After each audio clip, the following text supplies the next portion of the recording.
Students, हम discuss करेंगे important news के बारे में और उससे रिलेटेड जो इन्फॉर्मेशन है हमारे यूपीएससी के एग्जाम के पर्सपेक्टिव से इम्पोर्टेंट, उसको हम यहाँ पे डिस्कस करेंगे। First news is regarding the temple construction के बारे में है। स्टूडेंट्स, अयोध्या के अंदर लॉर्ड श्री राम को डेडिकेटेड जो टेम्पल है उसको इनोग्रेट किया गया। बट आप देखिए कि किसी भी टेम्पल को इनोग्रेट करने से पहले कुछ रिचुअल्स हैं उनको वहाँ पे परफॉर्म किया जाता है, जिसको कि हम प्राण प्रतिष्ठान के जो रिचुअल्स हैं उसके रूप से जानते हैं। स्टूडेंट्स, उस टेम्पल के अंदर जो रिचुअल्स हैं उनको ऑनरेबल पीएम सर के द्वारा परफॉर्म किया गया है। अगर हम प्राण प्रतिष्ठान के रिचुअल्स के बारे में डिस्कस करें तो आप देखिए कि कोर पार्ट ऑफ टेम्पल है, जिसको कि हम टेम्पल का जो गर्भगृह है या सेंक्टम सेंक्टोरम का जो एरिया है वहाँ पे इनको परफॉर्म किया जाता है। स्टूडेंट्स, आपको यहाँ पे अयोध्या के पर्सपेक्टिव से जो बेसिक इन्फॉर्मेशन है वो जरूर से होनी चाहिए। सबसे पहले आपको अयोध्या का जो लोकेशन है उसके बारे में जानकारी होनी चाहिए कि अयोध्या एग्जैक्टली उत्तर प्रदेश में कहाँ पे सिचुएटेड है। स्टूडेंट्स, अयोध्या का जो एग्जैक्ट लोकेशन है उसके बारे में ऑलरेडी हमने 2-3 टाइम्स इसको डिस्कस किया है रिसेंटली कुछ डेज के अंदर में। तो आपको इसका जो एग्जैक्ट लोकेशन अगर नहीं पता है तो एक बार जरूर से मैप के अंदर प्रैक्टिस कीजिए। आप देखिए कि eastern part of Uttar Pradesh के अंदर में जो अयोध्या है वो सिचुएटेड है। सेकंड, अगर हम बात करें स्टूडेंट्स, हमारे यहाँ पे एंशियंट समय से ही जो बिग टाउन्स है वो किसी ना किसी रिवर के बैंक के ऊपर आपको देखने के लिए मिलते हैं। तो अयोध्या कौन सा रिवर है जिसके बैंक के ऊपर सिचुएटेड है? आपको यहाँ पे जो सरयू रिवर है वो देखने के लिए मिलता है कि सरयू रिवर का जो बैंक है उसके ऊपर अयोध्या टाउन है वो सिचुएटेड है। स्टूडेंट्स, अगर हम मेडिवल हिस्ट्री के पर्सपेक्टिव से डिस्कस करें तो आप देखिए कि जब हमारा 1857 का जो रिवोल्ट हुआ, जिसको कि वी डी सावरकर के द्वारा फर्स्ट वॉर ऑफ इंडिपेंडेंस के रूप में डिस्क्राइब किया गया था। तो आप देखिए कि 1857 का जो रिवोल्ट है उस समय अयोध्या का जो टाउन है उसको फैजाबाद के नाम से जाना करते थे। और उस फैजाबाद के अंदर में किसके द्वारा जो मूवमेंट है उसको लीड किया गया था 1857 की रिवोल्ट के दौरान में? ये आपका होमवर्क है, ये आपको कमेंट सेक्शन के अंदर बताना है। क्योंकि स्टूडेंट्स, 1857 का जो रिवोल्ट है उस दौरान में अलग अलग टाउन्स के अंदर में अलग अलग जो लीडर्स हैं वो आपको देखने के लिए मिलते हैं। जैसे जगदीशपुर जो बिहार के अंदर है वहाँ पे एक कुंवर सिंह नाम के जमींदार हुआ करते थे, उनके द्वारा मूवमेंट को लीड किया गया था। झांसी के अंदर आपको रानी लक्ष्मीबाई हैं वो देखने के लिए मिलती हैं। दिल्ली के अंदर बहादुर शाह जफर हैं, इसके अलावा भगत खान है वो आपको देखने के लिए मिलेंगे।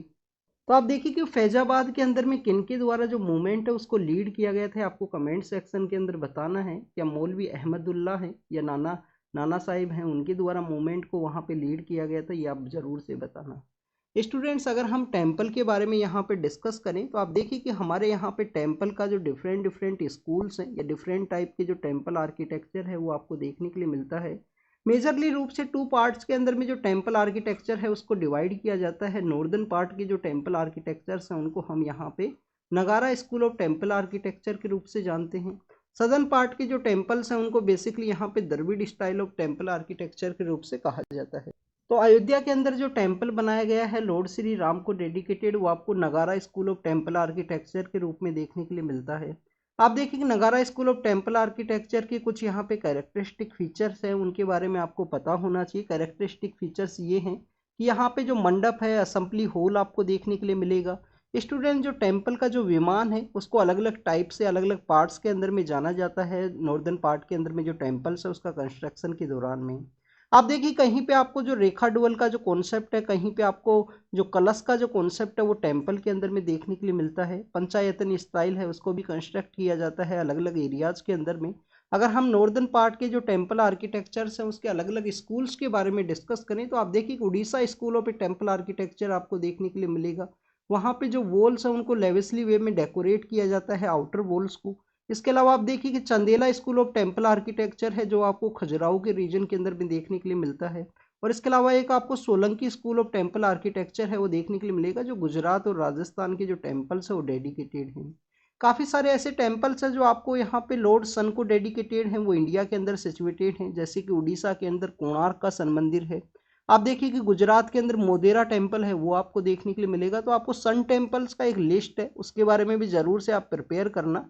हमारे यहाँ पे कुछ सन टेम्पल्स है अलग अलग पार्ट के अंदर में।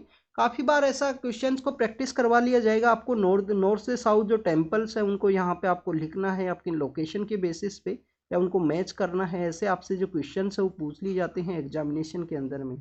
स्टूडेंट्स, अगर अयोध्या के इस टेम्पल के बारे में बात करें तो नगारा स्कूल ऑफ टेम्पल आर्किटेक्चर के थ्रू इसको बनाया गया। अगर हम कंस्ट्रक्शन मटेरियल के बारे में बात करें तो आप देखिए कि कोई भी आयरन है उसको यहाँ पे यूज नहीं किया गया है, स्टील को यूज नहीं किया गया है टेम्पल के आर्किटेक्चर के दौरान में। बेसिकली जो सैंड स्टोन है उसको यहाँ पे यूज किया गया। सैंड स्टोन का जो ओरिजिन है वो क्या है, आप देखिए कि राजस्थान के अंदर जो भरतपुर डिस्ट्रिक्ट है जो कि उत्तर प्रदेश के साथ ही अपना एरिया शेयर करता है, उसी के नियर बाई में सिचुएटेड है। तो भरतपुर डिस्ट्रिक्ट के अंदर में एक जगह है जिसको कि हम बंसी पहाड़पुर के रीजन के रूप से जानते हैं। ये जो बंसी पहाड़पुर का जो एरिया है, यहाँ से काफ़ी सारे जो स्टोन्स हैं उनको अलग अलग आर्किटेक्चर्स के अंदर में यूज किया गया है हमारी कंट्री के अंदर में प्रेजेंट समय में। तो आप देखिए कि बंसी पहाड़पुर का जो रीजन है वहाँ से जो स्टोन्स हैं उनको यूज किया गया है इस राम टेम्पल की कंस्ट्रक्शन के दौरान में। स्टूडेंट्स, आपको यहाँ पे नगारा स्कूल ऑफ टेम्पल आर्किटेक्चर का एक और इन्फॉर्मेशन होना चाहिए कि जो टेम्पल का जो आउटर साइड है, जो यहाँ पे परकोटा के रूप से जिसको हम जानते हैं कि चारों तरफ जो बाउंड्री वॉल है, वो आपको नगारा स्कूल ऑफ टेम्पल आर्किटेक्चर के अंदर नहीं देखने के लिए मिलता है, बट यहाँ पे टेम्पल के अंदर में बनाया गया है। आप देखिए कि जो basically Dravidian style of temple architecture है उसके चारों तरफ आपको जो पानी का जो अवेलेबिलिटी है वो देखने के लिए मिलेगा। चारों तरफ जो परकोटा वॉल है, जो यहाँ पे एक रेक्टेंगुलर जो पेरीफेरी एरिया है उसको डेवलप किया जाता है, वो आपको देखने के लिए मिलता है Dravidian style of temple architecture के अंदर में। बट राम टेम्पल के दौरान में उसके चारों तरफ जो बाउंड्री है उसको बनाया गया। तो this is all the information related to the temple construction के बारे में है। नेक्स्ट चाइनीज वेसल्स के बारे में है, उनको यहाँ पे डिप्लॉय किया गया है इंडियन ओशियन रीजन के अंदर में। आप देखिए कि रिसेंटली इंडिया और मालदीव के जो रिलेशंस हैं एक बैड फेज के अंदर पहुंचे हैं, और मालदीव के द्वारा इंडियन जो नेवी है उसके साथ में एक हाइड्रोग्राफिक जो सर्वे है उसके रिगार्डिंग में भी जो डिनाइड है वो किया गया था।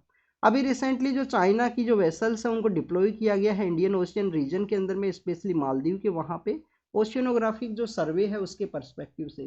तो आप देखिए कि उनकी जो वेसल्स है उनके द्वारा सर्वे को कंडक्ट किया जाएगा, जो इंडियन ओशियन रीजन का जो डाटा है उसको कलेक्ट किया जाएगा उनके द्वारा, और हो सकता है कि आने वाले दिनों में अलग अलग प्रोजेक्ट्स के थ्रू यहाँ पे यूज भी किया जाए कुछ जो पोलीमेटिक नोड्यूल्स हैं, पोलीमेटिक जो नोड्यूल्स हैं उनके एक्सट्रैक्शन के पर्सपेक्टिव से। स्टूडेंट्स, आपको यहाँ पे आपको किसी भी कंट्री का जो टेरिटोरियल एरिया है उसके बारे में पता होना चाहिए कि कितना जो वाटर है उनके द्वारा यूज किया जा सकता है। पोलीमेटिक नोड्यूल्स है उसके एक्सट्रैक्शन के पर्सपेक्टिव से, कितना जो सी का जो एरिया है वो काफ़ी ओपन है सभी कंट्रीज़ के पर्सपेक्टिव से, उसके बारे में आपको यहाँ पे इंफॉर्मेशन होनी चाहिए। इसके अलावा देखिए कि यूएन क्लोज का एक कॉन्सेप्ट है जो 1982 के समय इस्टेब्लिशमेंट में आया था। यूएन क्लोज का एक कॉन्सेप्ट है, यूएन का एक बेसिकली कन्वेंशन है लॉ ऑफ सी के पर्सपेक्टिव से, जो 1982 के समय के इस्टेब्लिशमेंट में आया, उसके बारे में भी आप रीड करना है यहाँ पे। 200 जो नॉटिकल माइल्स का जो एरिया है उसके बारे में भी आपको पता होना चाहिए, किसी भी एक कंट्री का 200 नॉटिकल माइल्स का जो एरिया है वहाँ तक उनके द्वारा बेसिकली जो एक्सट्रैक्शन है समुद्र के अंदर में वो कैरी आउट किया जा सकता है। नेक्स्ट अगर हम बात करें बीएसएफ का जो एक्ट है उसके पर्सपेक्टिव से है, आप देखिए कि बीएसएफ के रिगार्डिंग में जो ज्यूरिसडिक्शन है उसको सेंटर के द्वारा एक्सटेंड किया गया था। अर्लियर फेज के अंदर जो 15 किलोमीटर का एरिया है, बॉर्डर से जो 15 किलोमीटर का एरिया है वो बीएसएफ के द्वारा डील किया जाता है। आप देखिए कि इसको इंक्रीज करते हुए 50 किलोमीटर कर दिया गया है। 15 से जो 50 किलोमीटर का एरिया है बीएसएफ के द्वारा डील किया जाएगा बॉर्डर एरियाज के अंदर में। तो यहाँ पे जो स्टेट गवर्नमेंट्स हैं उनके द्वारा बेसिकली अपना जो कंसर्न है उसको रेज किया गया कि उनका जो लेजिस्लेटिव डोमेन है उसके अंदर में यहाँ पे सेंटर के द्वारा एंटर किया जाएगा। जैसे कि आप देखिए कि उन 50 किलोमीटर के एरिया के अंदर में जो पब्लिक ऑर्डर है, जो पुलिस है, जो पब्लिक ऑर्डर है, और इसके अलावा पब्लिक ऑर्डर के अलावा आप देखिए कि जो पुलिस का जो एरिया है, लॉ एंड ऑर्डर का जो मेंटेन है, वो यहाँ पे बीएसएफ के द्वारा ही डील किया जाएगा मिनिस्ट्री ऑफ होम अफेयर्स के अंडर में। तो उसी के रिगार्डिंग में जो कंसर्न्स है वो देखने के लिए मिला है कि स्टेट के द्वारा यहाँ पे सुप्रीम कोर्ट के अंदर अप्रोच किया गया। आपको यहाँ पे आर्टिकल 131 के बारे में भी इंफॉर्मेशन होनी चाहिए ओरिजिनल ज्यूरिसडिक्शन के पर्सपेक्टिव से। जब भी सेंटर और स्टेट का कोई कन्फ्लिक्ट देखने के लिए मिलता है तो उस समय में जो स्टेट्स हैं वो डायरेक्टली सुप्रीम कोर्ट के अंदर अप्रोच कर सकते हैं, और ये हमारे जो सुप्रीम कोर्ट है उसका ओरिजिनल ज्यूरिसडिक्शन है जिसके थ्रू यहाँ पे डील किया जाता है केसेस को डायरेक्टली सुप्रीम कोर्ट के द्वारा। तो वो ही 50 किलोमीटर के पर्सपेक्टिव से है। आप देखिए कि काफ़ी सारे पंजाब के द्वारा जब इनिशियल फेज के अंदर पेटिशन फाइल की गई थी और उसको अपोज किया गया था, तो उस समय बताया गया था कि पंजाब का जो जोग्राफिकल एरिया है काफ़ी कम है, और 50 किलोमीटर का एरिया अगर यहाँ पे सेंटर की जो एजेंसीज है उनके द्वारा डील किया जाएगा तो आप देखिए कि मोर देन हाफ जो स्टेट का जो एरिया है वो यहाँ पे सेंटर के अंडर में आपको देखने के लिए मिलेगा। फिर पंजाब का जो स्टेट गवर्नमेंट है उसके अंडर में काफ़ी कम एरिया है वो देखने के लिए मिल सकता है। तो ऐसे कुछ कंसर्न्स उनको रेज किया गया था। वेस्ट बंगाल की रिगार्डिंग में भी आपको देखने के लिए मिलते हैं, राजस्थान है, गुजरात है, जहाँ पे बीएसएफ का जो बेसिकली जो सर्विलेंस का जो एरिया है वो आपको देखने के लिए मिलता है। नेक्स्ट अगर हम बात करें स्टूडेंट्स, यहाँ पे नॉर्थ कोरिया और साउथ कोरिया के जो टेंशंस हैं उनके बारे में है। आप देखिए कि कोरियन पेनिनसुला के अंदर जो पीस है उसके इस्टेब्लिशमेंट की रिगार्डिंग में 1949 से लेकर 1952 का जो समय है, इंडिया का एक इम्पोर्टेंट रोल है वो आपको देखने के लिए मिलता है पीस नेगोशिएशन के पर्सपेक्टिव से। तो नॉर्थ कोरिया और साउथ कोरिया के मिडिल पार्ट के अंदर जो पीस का जो नेगोशिएशन किया गया था, इंडिया है, यूएसए है, यूएस के अलावा आप देखिए कि यूएसएसआर है और चाइना है, इन 4 कंट्रीज के द्वारा वहाँ पे जो पीस नेगोशिएशन के अंदर इंपॉर्टेंट रोल प्ले किया गया था 1950s का जो एरा है उस समय में। स्टूडेंट्स अगर हम प्रेजेंट समय की बात करें तो नॉर्थ कोरिया के द्वारा बेसिकली साउथ कोरिया को अपना जो एनिमी कंट्री है वो डिक्लेयर किया गया है प्रेजेंट समय में। आप देखिए कि उनके द्वारा कुछ मिसाइल्स हैं उनका भी वहाँ पे जो टेस्टिंग है वो किया गया, जो बेसिकली मीडियम रेंज आपको हाइपरसोनिक मिसाइल्स वो देखने के लिए मिलती हैं। काफ़ी ज़्यादा लो रेंज के ऊपर उनका जो यहाँ पे एक्सपेरिमेंट है उसको कैरी आउट किया गया है, जिससे कि रडार के थ्रू उनको डिटेक्ट भी ना किया जा सके। अगर हम बात करें स्टूडेंट साउथ कोरिया के पर्सपेक्टिव से, अभी रिसेंटली इनके जो रिलेशन है वो काफ़ी नॉर्मलाइज स्टेट के अंदर पहुंचे थे, बट आप देखिए कि साउथ कोरिया के द्वारा यूएस के एंड जापान के साथ में मिलकर एक अलायंस है उसको क्रिएट किया गया सिक्योरिटी के पर्सपेक्टिव से, जबकि वहाँ के जो नए पॉलिटिकल लीडर पावर के अंदर में आए हैं उनके द्वारा काफ़ी कुछ ऐसा किया गया है कि यहाँ पे असर्टिव जो डिफेंस पॉलिसी है उसको इम्प्लीमेंट करना है। तो उसी की वजह से नॉर्थ कोरिया के द्वारा इस तरीके के जो टेस्टिंग्स है उनको कैरी आउट किया गया। साउथ कोरिया को अपना जो एनिमी कंट्री है वो डेजिग्नेट किया गया है उनके द्वारा। Students, one nation one election के बारे में हमने ऑलरेडी डिस्कस किया है कि हमारे जो फॉर्मर प्रेसिडेंट है रामनाथ कोविंद, उनकी लीडरशिप के अंदर में एक वन नेशन वन इलेक्शन का जो कमीशन है उसको कॉन्स्टिट्यूट किया गया है, जिससे कि साइमल्टेनियस इलेक्शंस हैं उसको कंट्री के अंदर कैरी आउट किया जा सके। उसको अगेंस्ट द फेडरलिज्म है वो बताया गया है राइटर के द्वारा। इनके द्वारा एसआर बोमई जो केस है उसको रेफर किया गया। एसआर बोमई केस के अंदर बेसिकली यहाँ पे कहा गया था कि जो प्रेजेंट समय में जो लेजिस्लेटिव स्ट्रक्चर है जिस तरीके से स्टेट्स का वो करेक्ट फॉर्म के अंदर में है, तो उसी को रेफर करते हुए इनके द्वारा बताया गया है। आप देखिए कि यहाँ पे हमने साइमल्टेनियस इलेक्शन के बारे में ऑलरेडी कल ही हमने डिस्कस किया था कुछ पॉजिटिव और नेगेटिव के बारे में, कि सिक्योरिटी के पर्सपेक्टिव से मॉडल कोड ऑफ कंडक्ट है, वो मॉडल कोड ऑफ कंडक्ट बार बार यहाँ पे आपको इम्प्लीमेंटेशन देखने के लिए मिलता है, इससे कि पॉलिसी पैरालिसिस देखने के लिए मिलेगा। तो उन सभी को रोकने के लिए साइमल्टेनियस इलेक्शन कंडक्ट करने के लिए जो पैनल है उसको बनाया गया था। और आप देखिए उसके द्वारा कुछ डाटाज भी बताया गया कि 81% जो पर्सन है वो रेडी हैं यहाँ पे साइमल्टेनियस इलेक्शन के पर्सपेक्टिव से। नेक्स्ट अगर हम बात करें शेड्यूल कास्ट के अंदर में सभी जो कम्युनिटीज़ हैं उनको इक्वल बेनिफिट मिल सके, बेसिकली यहाँ पे एक इंक्लूसिव डेवलपमेंट का एक कॉन्सेप्ट है ओबीसी के अंदर भी आपको देखने के लिए मिलता है। आप देखिए कि आर्टिकल 340 के अंडर में, आर्टिकल जो 340 है उसके अंडर में आप देखिए कि जस्टिस रोहिणी कमीशन है उसको बनाया गया है रिसेंटली।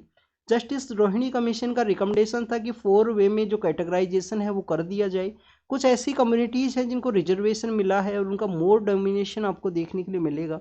वैसा ही यहाँ पे शेड्यूल कास्ट और शेड्यूल ट्राइब के पर्सपेक्टिव से रिसेंटली हमारे पीएम सर के द्वारा तेलंगाना के अंदर जो असेंबली इलेक्शंस थे, तो उस समय में एक जो कम्युनिटी है उसके रिगार्डिंग में उनके द्वारा कहा गया था कि जो मेडिगा जो कम्युनिटी है उसको इक्वल बेनिफिट के रिगार्डिंग में जो सब कैटेगराइजेशन है उसको कैरी आउट किया जाएगा शेड्यूल कास्ट की जो कम्युनिटीज़ हैं उनके अंदर भी। आप देखिए इसके रिगार्डिंग में आपको एक आर्टिकल पता होना चाहिए। आर्टिकल हमारे कॉन्स्टिट्यूशन के आर्टिकल है 341 है। 341 के अलावा अगर हम बात करें 342 है, जिसके अंदर बेसिकली बताया गया है कि यहाँ पे जो सेंट्रल गवर्नमेंट है उसको प्रिवेंट किया गया है कि पार्लियामेंट के द्वारा सब कैटेगराइजेशन का जो कॉन्सेप्ट है वो नहीं किया जा सकता है। आर्टिकल 341 है, 342 है। तो बेसिकली कॉन्स्टिट्यूशन अमेंडमेंट एक्ट के थ्रू सेंट्रल गवर्नमेंट के द्वारा इस तरीके का जो प्रोसेस है उसको कैरी आउट किया जाएगा।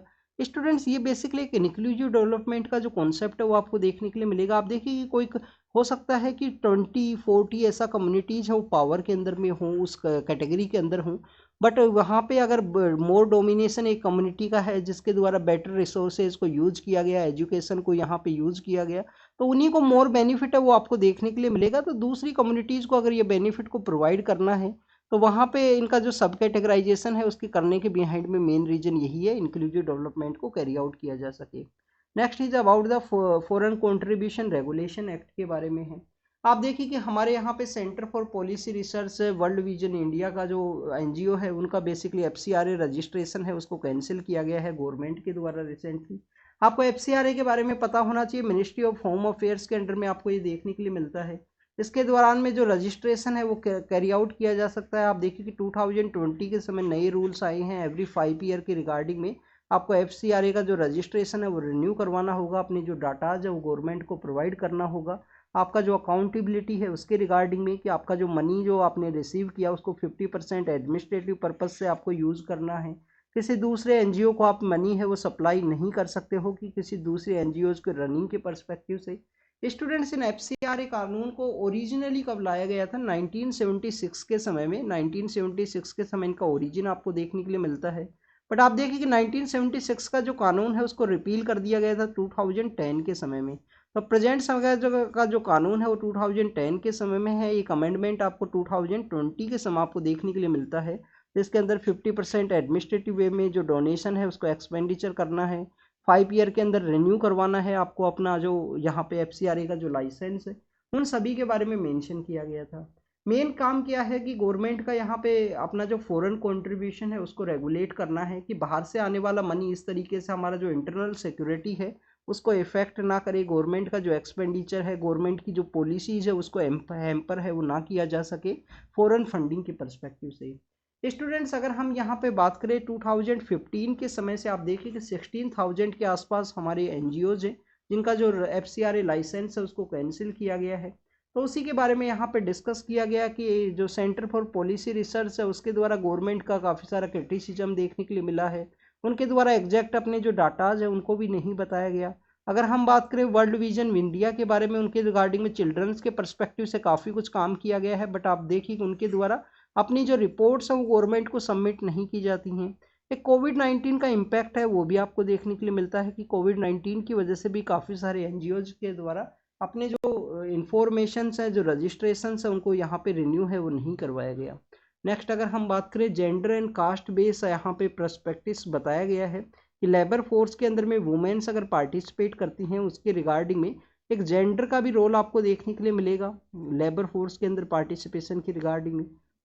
इवन कास्ट का जो डोमिनेशन है उसके बारे में भी यहाँ पे बताया गया है कि जो डोमिनेंट कास्ट है, जो फॉरवर्ड कास्ट है, उन कास्ट के ऊपर में बेसिकली वहाँ की जो महिलाएं हैं उनको बेटर अपॉर्चुनिटीज़ मिलेंगी यहाँ पे एम्प्लॉयमेंट के रिगार्डिंग या लेबर फोर्स के अंदर पार्टिसिपेशन है उसके परस्पेक्टिव से।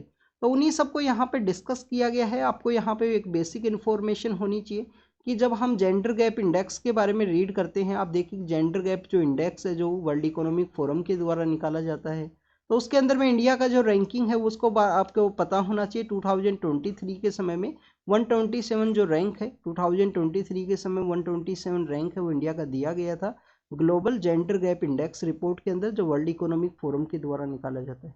तो स्टूडेंट्स, आपको यहाँ पे पता होना चाहिए कि एम्प्लॉयमेंट अपॉर्चुनिटी के अंदर इंडिया का कैसा परफॉर्मेंस है उसके बारे में आप जरूर से रीड करना एक बार। 4 पैरामीटर्स है जिनकी बेसिस पे ये इंडेक्स निकाला जाता है, जिसके अंदर एम्प्लॉयमेंट अपॉर्चुनिटी है। एम्प्लॉयमेंट अपॉर्चुनिटी के अलावा आप देखिए कि एजुकेशन अटेनमेंट है, हेल्थ एंड सर्वाइवल का कॉन्सेप्ट है, हेल्थ एंड सर्वाइवल के अलावा आपको यहाँ पे पॉलिटिकल एम्पावरमेंट है। ऐसे 4 पैरामीटर्स हैं वो देखने के लिए मिलते हैं हमारे ग्लोबल जेंडर गैप इंडेक्स के अंदर में, जो वर्ल्ड इकोनॉमिक फोरम के द्वारा निकला। इंडिया का जो बेस्ट परफॉर्मेंस है पॉलिटिकल एम्पावरमेंट के अंदर आपको देखने के लिए मिलेगा, क्योंकि हमारे जो पंचायती राज इंस्टीट्यूशंस के अंदर महिलाओं को जो रिजर्वेशन दिया गया है। इसके अलावा आप देखिए कि अभी रिसेंटली हमारे यहाँ पे नारी वंदना जो एक्ट है उसको पास किया गया। उसका मेन मोटिव यही है कि जो लेजिस्लेटिव असम्बलीज हैं, जो हमारे लोकसभा की सीट्स हैं, वहाँ पे भी जो रिजर्वेशन है उसको प्रोवाइड किया जाए। स्टूडेंट्स, जो कांग्रेस पार्टी के पॉलिटिकल लीडर है राहुल गांधी, उनका एक मार्च है निकल रहा है बेसिकली आसाम नॉर्थ ईस्ट के जो स्टेट्स है वहाँ से। तो उस मार्च के दौरान में उनका जो बेसिकली जो मार्च है उसको रोका गया है। ये वहाँ पे जो शंकरा देवा है उसके पीठ के ऊपर जाने वाले थे। शंकरा देवा का जो जगह है जिसको कि बेसिकली बोरदोवा के नाम से जाना जाता है, बोरदोवा थान का जो एरिया है आसाम के अंदर में, वहाँ पे विजिट के लिए जाने वाले थे। इनकी मार्च को वहाँ पे स्टॉप किया गया। आपको यहाँ पे शंकरा देवा के बारे में इंफॉर्मेशन होनी चाहिए। आप देखिए कि 1449 के समय इनका जो बर्थ है वो आपको देखने के लिए मिलता है। एक आश्रम नाम धर्मा नाम का जो कॉन्सेप्ट है, जो नियो वैष्णविज्म का जो कॉन्सेप्ट है उसको प्रमोट किया गया श्रीमंतु शंकरा देवा के द्वारा। आप देखिए कि शंकरा देवा के द्वारा जो भोर गीत का जो कॉन्सेप्ट है उसको प्रमोट किया गया था। अंकिया नाट का जो कॉन्सेप्ट है उसको प्रमोट किया गया था, अंकिया जो नाट है उसको प्रमोट किया गया। सट्रिया जो डांस है जिसको कि हम बेसिकली क्लासिकल डांस के रूप से भी देखते हैं, तो जो सट्रिया डांस है वो भी यहाँ पे शंकरादेवा के द्वारा ही इनिशिएट किया गया था। और आप देखिए कि ब्रजावली का एक कॉन्सेप्ट है वो भी आपको देखने के लिए मिलता है, तो ब्रजावली है वो भी यहाँ पे बेसिकली श्रीमंतु शंकरादेवा के द्वारा ही प्रमोट किया गया था। नेक्स्ट अगर हम बात करें स्टूडेंट्स, यहाँ पे न्यूज़ है पोचिंग के पर्सपेक्टिव से। आप देखिए कि हमारे यहाँ पे जो वन हॉर्न राइनो है उनका पोचिंग को कैरी आउट किया गया है काजीरंगा के रीजन के अंदर में। तो बेसिकली आपको वन हॉर्न राइनो के बारे में पता होना चाहिए। वनरेबल इनका IUCN स्टेटस आपको देखने के लिए मिलता है।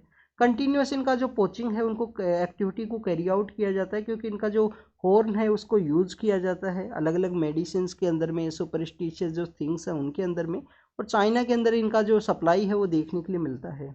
तो आप देखिए कि इंडियन राइनो विजन भी है हमारी गवर्नमेंट का, इंडियन राइनो विजन के थ्रू इनका जो पोचिंग है उसको स्टॉप करना है। बोडोलैंड के अंदर अलग से जो टेरिटरी है उसको अलग से जो फोर्स है उसका डेवलपमेंट किया गया है काजीरंगा के रीजन के अंदर में, कि कैसे इनका जो पोचिंग है वो रोका जा सके।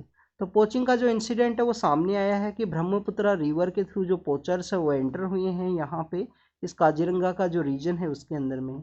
स्टूडेंट्स, आपको आसाम का जो 7 नेशनल पार्क्स है उनके बारे में आपको पता होना चाहिए। आप देखिए कि 7 नेशनल पार्क के बारे में अगर हम डिस्कस करें तो ये ब्रह्मपुत्रा रिवर है, यहाँ पे आपको रायमोना देखने के लिए मिलेगा, यहाँ पे मानस सिचुएटेड है, आपको ओरांग और नामेरी के जो नेशनल पार्क है वो यहाँ पे देखने के लिए मिलेंगे। आप देखिए यहाँ पे आपका काजीरंगा सिचुएटेड है और आपको इधर दिहंग पटकाई एंड डिब्रू सिकोवा नाम के जो नेशनल पार्क है वो देखने के लिए मिलते हैं। नेक्स्ट अगर हम बात करें स्टूडेंट्स, हमारी जो प्रेसिडेंट मैम है, इसके अलावा देखिए कि मिनिस्ट्री ऑफ चाइल्ड के रिगार्डिंग में जो मिनिस्ट्री हैं उनके जो मिनिस्टर्स हैं उनके द्वारा बेसिकली यहाँ पे प्रधानमंत्री जो राष्ट्रीय बाल पुरस्कार है, नेशनल चिल्ड्रंस अवार्ड्स हैं, उनको दिया गया है। बेसिकली 6 कैटेगरी के अंदर ये दिए जाते हैं। 6 कैटेगरी आपको जो पता होनी चाहिए, आर्ट एंड कल्चर के अंदर में ब्रेवरी है, ब्रेवरी के अलावा आप देखिए साइंस एंड टेक्नोलॉजी है, सोशल सर्विस है, इनोवेशन है एंड स्पोर्ट्स है। ये 6 कैटेगरी आपको पता होना चाहिए स्टूडेंट्स। आप देखिए कि आर्ट एंड कल्चर है, आर्ट एंड कल्चर के अलावा ब्रेवरी आपको देखने के लिए मिलता है। ब्रेवरी के अलावा आपको देखिए साइंस एंड टेक्नोलॉजी है, साइंस एंड टेक्नोलॉजी के अलावा आपको सोशल जो साइंस का जो कॉन्सेप्ट है, सोशल स्टडीज़ का जो कॉन्सेप्ट है उसके अंदर में, और आपको देखने के लिए मिलेगा स्टूडेंट्स इनोवेशन के अलावा आप देखिए स्पोर्ट्स, उस कैटेगरीज के अंदर में दिया जाता है। एज लिमिट 5 to 18 ईयर का आपको देखने के लिए मिलेगा। अबाउट द 18 के जो पर्सन उनको नहीं दिया जाता है, वो बेसिकली चिल्ड्रंस की कैटेगरी से आउटसाइड है। हमारे PM सर के द्वारा सोलार रूफटॉप स्कीम है उसको लॉन्च किया गया। उसका मेन मोटिव यही है कि हमारे जो रूफटॉप है वहाँ से जो इलेक्ट्रिसिटी है उसको सोलार वे में जनरेट करना है, जिससे कि रिन्यूएबल एनर्जी है उसका डेवलपमेंट किया जा सके। तो 1 करोड़ हाउस होल्ड का जो रूफटॉप है वहाँ से सोलार इलेक्ट्रिसिटी को प्रमोट किया जाएगा।